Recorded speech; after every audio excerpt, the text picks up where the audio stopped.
नमस्कार साथियों, paramedical classes में आपका स्वागत है। आज अपने एनाटॉमी एंड फिजियोलॉजी का इंट्रोडक्शन पढ़ेंगे, ठीक है ना। इंट्रोडक्शन में मैंने आपको क्या क्या करवा दिया है पिछले क्लास में। इंट्रोडक्शन में देखो, इसकी डेफिनेशन करवा दी मैंने एनाटॉमी की और फिजियोलॉजी की। क्या बताई थी आपको एनाटॉमी की डेफिनेशन? कि मेडिकल साइंस की वह ब्रांच जिसमें अपने जो बॉडी के जितने भी ऑर्गन है उनकी स्ट्रक्चर कैसी है, ठीक है ना, उनकी बनावट कैसी है, उनकी लोकेशन, ठीक है, इन चीजों की जो स्टडी होती है उसे कहते हैं एनाटॉमी, ठीक है। एग्जाम्पल की अपने बात करें, जैसे मैंने आपको कोई भी एग्जाम्पल मान लो हार्ट के बारे में है, तो हार्ट की बनावट कैसी है, उसकी लोकेशन, उसकी स्ट्रक्चर, ये क्या होगी, एनाटॉमी कहते हैं इसको, ठीक है। फिर अपने बात की थी फिजियोलॉजी के बारे में। तो देखो फिजियोलॉजी क्या होता है कि मेडिकल साइंस की वह ब्रांच जिसमें बॉडी के ऑर्गन के फंक्शनिंग की स्टडी की जाती है, मतलब वो काम क्या करता है उस काम की स्टडी होती है, उसे क्या कहते हैं, फिजियोलॉजी कहते हैं। जैसे एग्जांपल, जैसे हार्ट का काम क्या होता है, पंपिंग करना, तो पंपिंग करना क्या है, एक फिजियोलॉजी है। ये तो अपने इंट्रोडक्शन में डेफिनेशन के बारे में पढ़ा था। फिर अपने एनाटॉमिकल पोजीशन के बारे में, जैसे सुपाइन, प्रोन, लेटरल, ठीक है, एंटीरियर, पोस्टीरियर, डिजिटल, प्रोक्सिमल, ठीक है, इन चीजों के बारे में अपने बात की थी, नॉर्मल, ठीक है। और अभी अपने एक मैंने आपको बताया था प्लेन के बारे में।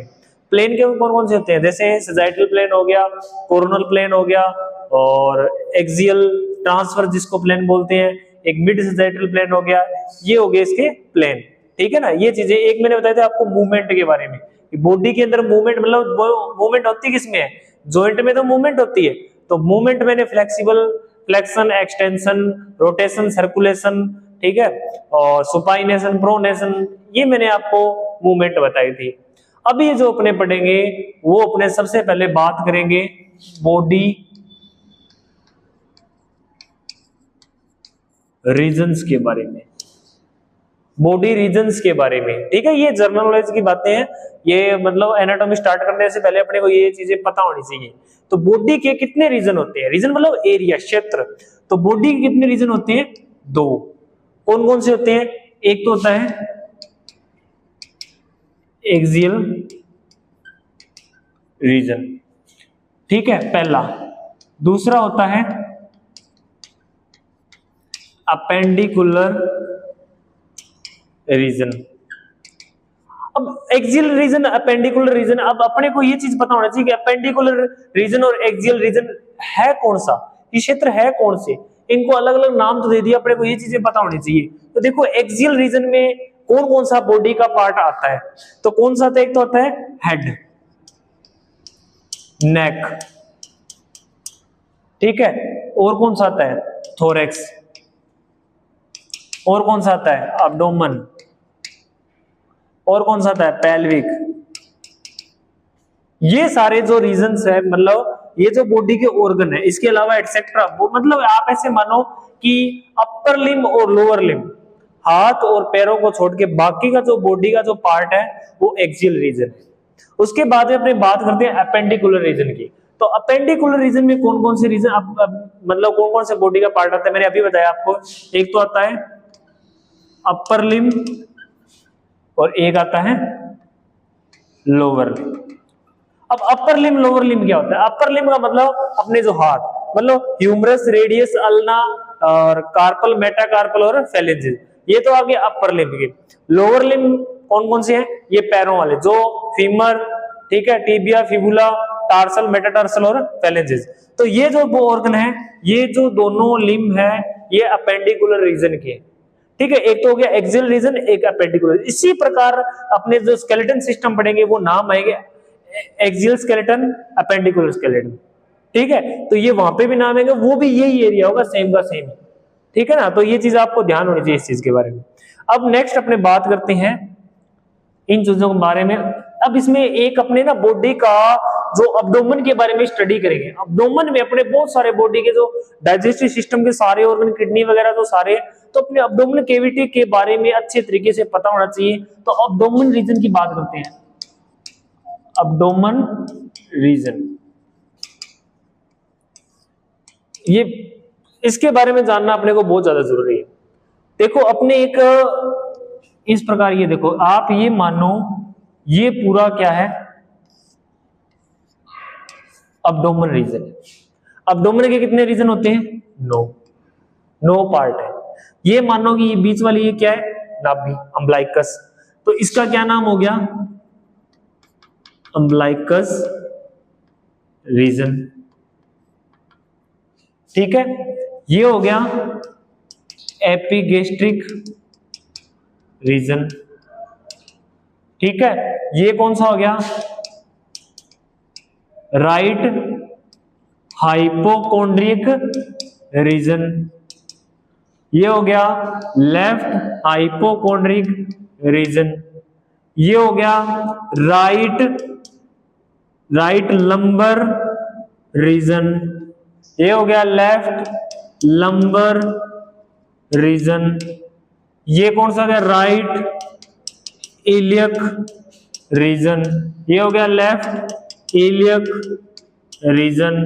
ये एपिगेस्ट्रिक हो गया, ये हाइपोगेस्ट्रिक हो गया। ठीक है ना, एपिगेस्ट्रिक हाइपोगेस्ट्रिक दो मतलब ये रीजन हो गए, बाकी ये सारे मिला के टोटल कितने रीजन हो गए? 9 रीजन हो गए। ठीक है ना, इन चीजों के बारे में आपको पता होना चाहिए। अब देखो अपने को ये पता होना चाहिए कि राइट हाइपोकोंड्रिक में बॉडी का कौन कौन सी ऑर्गन होती है, तो इन चीजों के बारे में आपको पता होना चाहिए। ठीक है ना, तो सबसे पहले अपने बात करते हैं राइट हाइपोकोंड्रिक रीजन। तो राइट हाइपोकोंड्रिक रीजन में जो ऑर्गन होते हैं वो कौन से होते हैं? जैसे आप कोई भी एग्जांपल देख लो, गॉल ब्लैडर हो गया, मतलब कोई भी आप गूगल पे सर्च करना कि इन रीजन के अंदर कौन कौन से ऑर्गन आते हैं। ठीक है ना, तो आपको ये पता चल जाएगा। ठीक है ना, जैसे अम्बलाइकस रीजन में कौन सा पार्ट आता है, राइट लंबर में कौन सा था, जैसे मान लो इंटेस्टाइन, स्मॉल इंटेस्टाइन आ गई, इधर राइट इलियक में कौन सी आ गई, जो बड़ी आंत है वो आ गई। ठीक है ना, इधर गॉल ब्लैडर आ गया। ठीक है, तो इस प्रकार किडनियां आ गई दोनों तरफ। आपसे ये कहां पे काम आएगा आपको? ये एब्डोमेन रीजन, जो एब्डोमेन रीजन है, इसमें ये सारे जो 9 के 9 अलग अलग पार्ट है, ये कहां पे काम आएंगे? आपका मानना कि आप हार्ट कर रहे हो, आप किडनी पढ़ रहे हो, आप गॉल ब्लैडर पढ़ रहे हो, तो आप उसमें स्ट्रक्चर में ये बताओगे कि गॉल ब्लैडर होता है वो कौन से रीजन में होता है। जैसे एपिगेस्ट्रिक रीजन है तो आप ये बताओगे कि गॉल ब्लैडर, एक एग्जांपल दे रहा हूं मैं आपको, वैसे आप इसको देखना फिर पता चलेगा, डायग्राम देखना आप इसका, फिर आपको आसानी से समझ आएगा। ठीक है ना, बाकी मैं आपको करवा दूंगा इसको डीपली। ठीक है, तो ये आप एक बार ये ध्यान रखो, ये 9 रीजन के बारे में। ठीक है, ये हो गए 9 रीजन। अब अपने बात करते हैं केविटी। केविटी, केविटी क्या होती है? किसी को पता है केविटी? केविटी क्या होती है? केविटी होती है अपने बॉडी का, या मान लो कोई बॉडी का ऑर्गन है, उस ऑर्गन का होल स्पेस मतलब रिक्त स्थान, वो क्या कहलाती है? केविटी कहलाती है। काम क्या होता है केविटी का? क्या काम होता है? केविटी का काम होता है इंटरनल ऑर्गन की रक्षा करना, प्रोटेक्शन करना। ठीक है ना, जैसे अपने केविटी आपने सुना ही होगा केविटियों के नाम, जैसे क्रेनियल केविटी होगी। ठीक है ना, क्रेनियल केविटी, ये नाम सुना है। दूसरा हो गया थोरेसिक केविटी। तीसरा स्पाइन वर्टिब्रल केविटी। पांचवा अब्डोमिनल केविटी। Pelvic cavity. ये केविटी आ गई। अब आप इनके नाम से समझ में आ रहा होगा केविटी का मतलब क्या काम करता है? इंटरनल ऑर्गन की रक्षा करता है। क्रेनियम पार्ट में, जैसे क्रेनियम जो क्रेनियम पार्ट है वो कौन सा? अपना जो स्कल है वो है, तो इसमें जो अपना क्या है? ब्रेन है, ब्रेन को रक्षा करता है। थोरेसिक वाला, थोरेसिक केविटी के अंदर जैसे मान लो हार्ट आ गया, लंग्स आ गए, ट्रेकिया आ गया, तो इनकी रक्षा करता है।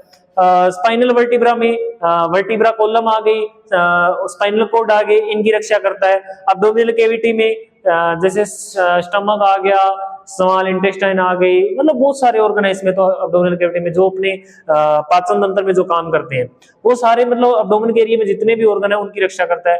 पेल्विक कैविटी में कौन सा होता है? पेल्विक कैविटी में मान लो कोक्सिस होती है स्पाइन के अंदर, सैक्रम होता है, उसके अलावा फीमेल और मेल के जो रिप्रोडक्टिव ऑर्गन होते हैं, और ठीक है ना, उनकी रक्षा करता है। तो इन चीजों के बारे में आपको नॉर्मली पता होना चाहिए। ठीक है ना, ये हो गई इसकी नॉर्मल एनाटॉमी के बारे में जनरल नॉलेज, ठीक है ना। जैसे अपने आज स्टार्ट करेंगे सेल टॉपिक हो गया, टिश्यू हो गया, अब अपने नेक्स्ट मतलब नया टॉपिक स्टार्ट करेगा, एनाटॉमी अब स्टार्ट होगी अगली क्लास में, ठीक है ना। तो आप ये चीजें आप थोड़ा देख लेना, ठीक है। नेक्स्ट क्लास अपनी सेल होगी। धन्यवाद।